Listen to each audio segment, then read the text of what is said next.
I do want to kind of switch things around a little bit. I want to get to Emily in Portland, Oregon, because Emily is kind of an interesting person in that we know each other a little bit. Emily, what's up? A little bit, yeah. Hi, nice to talk to you again, Dan. I think maybe for the first time, like over the phone. Over the phone, yeah. So this is kind of an interesting story. I met Emily a number of years ago in a Christian Facebook group. And recently I was on a video on Mr. Atheist's channel, and Emily saw me on there, messaged me on Facebook, asked if that was me. I said, yeah, you should call into my show. We should kind of talk about things. So that's what's going on here. So what's up, Emily? How's it been? It's been a few years. I haven't talked to you since high school, right? Yeah. I know. I was probably about, I think, 16 or 17 when we last talked, maybe, and 22 now. Just graduated, which is fun. Yeah. Why are you here? Did I misunderstand this? Actually, there's some funny stories there, not with Dan, but with some other people in those Facebook groups, but I won't get into that. Yeah. We were in some pretty weird Facebook. Was it Christian Mingle? Weird. You know, no, I never went on there, but... Anyway, so... Yes. This isn't the first time, but it doesn't happen as like I wish it happened more. I wish more people would be like, "Hey, I knew you from a past life when you were a Christian." Because those of you who don't know, Jenna Hoover, who is the artist of our show, actually found me again on a genetically modified skeptic video, and I got back in touch with her, and I was like, "Hey, we used to be friends, and now we're both atheists. That's cool." And now she does the thumbnail art for the show. If you like the thumbnail art, that's Jenna's work. And Emily, you'd be the second person I found kind of through these means, so it's kind of a small world. So how's life been since last time I talked to you? Oh my gosh, very different. Big roller coaster. Yeah, we both come from, I don't know, you're evangelical, is that right? You kind of a mix. I was part of an evangelical ministry, but my theology really wasn't. It's complicated stuff, but anyway.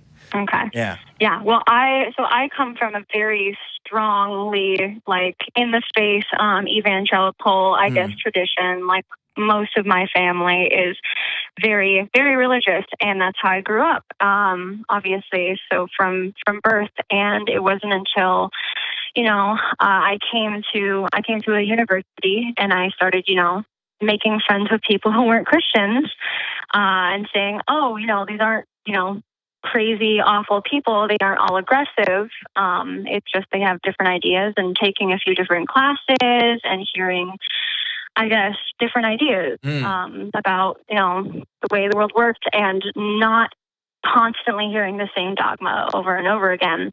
But I was like, oh, well, maybe, this isn't all the way I thought it was. Even my freshman year seminar class, my class was taught by the chaplain of the school, interestingly enough.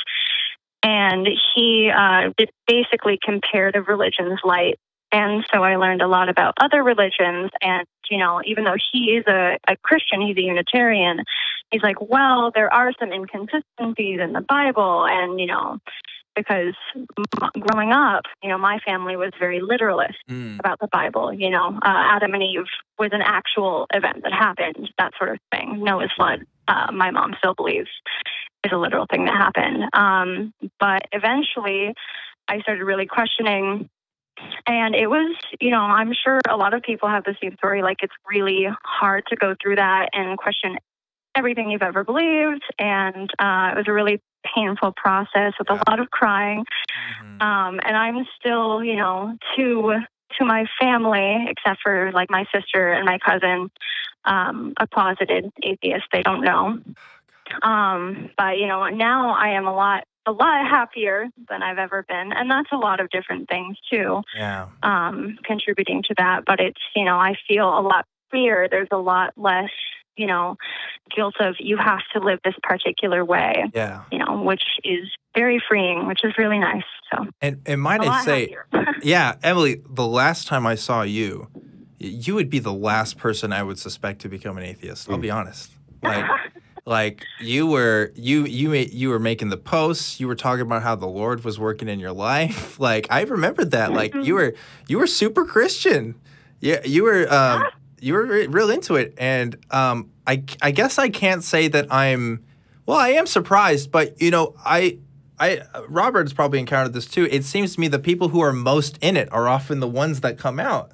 Yeah. You know, on the other side, because they get too deep and then they kind of learn some things that kind of. You know, maybe what that is exactly what you have, Emily, is courage. Maybe the people that go the hardest in to whatever religion they're in they have a lot of courage, right? But if you have that same amount of courage with an equal amount of intellectual honesty, you leave it. And that's what I think it mostly is the intellectual honesty, because I won't, you know, call myself the most courageous person ever, and I won't say that I was the most deep into, you know, the religions I could be. I obviously was steeped in it growing up, so, you know, it was all there. But I definitely did have struggles, like, growing up, because, like, for instance, I grew up in a church where people would speak in tongues. And my younger sister, who is now also an atheist, she trained herself to do that. But I had a lot of guilt growing up because I could never do that. I could never feel it because I was like, I need this to be authentic without me trying. And there was a lot of doubt there. But no, I know a lot of people from growing up from high school and everything who were still very Christian. And like you were talking about, like, they're very intelligent people.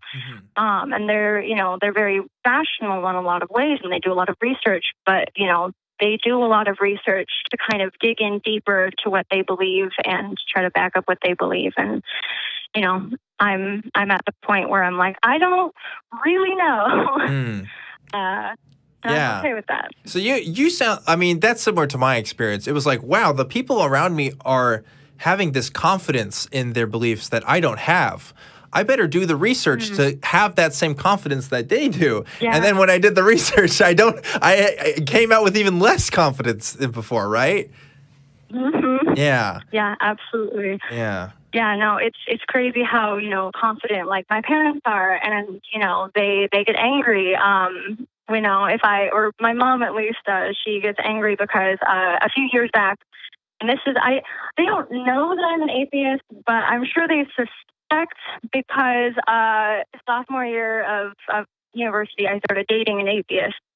So I'm still in a relationship with, and, you know, she would get angry being like, well, you know, how does he know that there's no God? Has he done the research? And I was like, well, he doesn't think there's enough evidence. And she's like, there's plenty of evidence, but, you know, she can't give me any of the evidence. She's just very confident in what the people around her are saying. And, you know, that's something, you know, I was kind of talking to you, Dan, over Messenger. Just, I don't think that I'm ever going to be able to convince my parents to talk about this, because, you know, they've been in it for so many years, and, you know, people can change, but... Yeah, but Emily, you know, you were in it for so many years too, right? That's true. I mean, you grew up with it just like they did. Now, you came out of it at a pretty young age. I mean, around the same age I am, probably. Yeah. And so that's gonna affect, you know, like, I mean, statistics have shown that people who are older tend to change their minds about things less, right? Because when you're young, you're kind of learning about more things in the world and stuff, and that's just kind of an unfortunate reality. But, you know, we get people here at the ACA that come in who have figured this stuff out at the age of 40. At the age of 50, you know, and it does happen.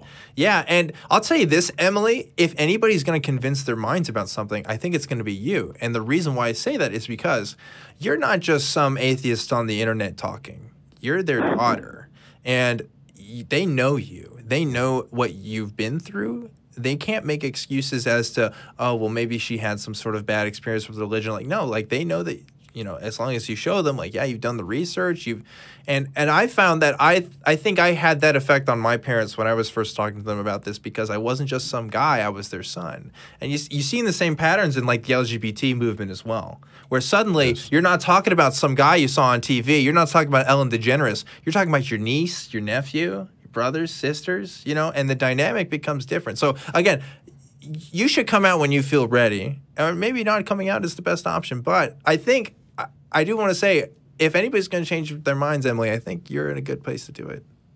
You know. Can I ask you a question, Emily? Did you face a certain amount of grief when you lost your faith? Like, did you feel like it was similar to losing a loved one or a family member in that sense? Oh, hello, Emily, are you there? I think we lost her. Oh, no. Well, I can at least say that's something I went through, and that's why I was asking, is I lost my best friend, my Lord and Savior, and I lost someone that I could talk to, and that's a hard thing to do, and it is. That's what you got to think whenever you're talking to your parents or you're talking to a loved one or a friend, or even if it's a coworker. Yeah, we're going to try to get Emily back here. Emily, are you with us? Hello. Sorry, hi. Yes. Oh, there we go. You're back. Yeah, we were just... My call was dropped. We were just kind of talking about how hard it is to actually lose a belief, and how, there's always those accusations for people like, oh, you were never a real Christian, right? Yeah. And it's like, man. Oh, yeah. No true Scotsman. And here's, Emily, if anybody ever says that to you, call me up so I can tell them, yeah, I knew this girl, okay? She was more Christian than me, if anything, right? Like, oh, my God. And actually, yeah. Sorry, I don't mean to interrupt you, but like one of my friends that I was best friends with, middle school and high school, we were both very Christian together. Mm-hmm. And she kind of got the idea that I was losing my faith, and she would talk to me about it. And she's like, I'm really worried about you.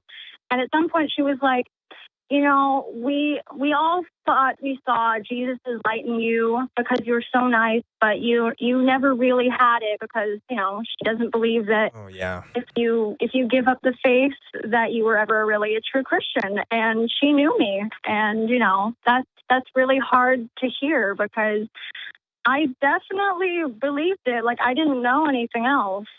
But, God, that hurts. That hurts me on a personal level, because not only was I told the same thing, Emily, but like, again, I knew you. Like, even if you were just projecting, right, on some level, which I think as Christians sometimes, like, at least I did. A little bit, yeah. Like, there was something real there in the sense that you believed in something, for sure. And nobody can take that away from you. As much as people try to gaslight you. So I don't want you to be discouraged, because right now in the coming out process, it's a discouraging time, because people are going to tell you different things, and they're going to say, oh, well, our theology says you were never a real Christian, right? But I knew you. I knew who you were. So don't doubt that about yourself. Thanks. Yeah. I kind of wish I could say, no, I wasn't really. I didn't really believe all that stuff. But I did, and I have to own up to it. Yeah. But, yeah. It's definitely helpful now in seeing, different beliefs and being like, well, no, is that rational? Because I believed crazier things than that. So. Yeah. Well. At least you can tell yourself that you never actually had a personal relationship with Jesus Christ. But in the same sense, neither do any of those haters. So. Yeah. There you go. Well, Emily, I'm just so glad that we got to reconnect like this in this crazy, bizarre world that we live in. Very small world. Right? Yeah. I definitely want to keep in touch, and I'm just happy that you're here. So thank you. I'm happy to be here, and maybe I'll call back sometime and tell you guys the fun story of my very evangelical Christian grandmother who is has done some very fun things recently. Evangelical Christian grandmother stories. That should just be a whole segment. I'm sure so many people could contribute to that. They're the best. Yeah. Well, Emily, thanks again so much, and we'll keep in touch, okay? All right. Sounds good. All right. Guys. See you later. How crazy was that? Like an old friend? That's pretty cool, calling in. It's weird, dude. Let me tell you, like, I was inspired to be here because of the people I saw on YouTube. The people who were really active in their being confident in their voices and their experiences and stuff. And that gave legitimacy to my own voice. If I'm doing that with other people, then that's the best I can do, right? Beautiful. Yeah. She's a good person. And fuck anyone that says otherwise. So. Yeah, fuck you. There we go.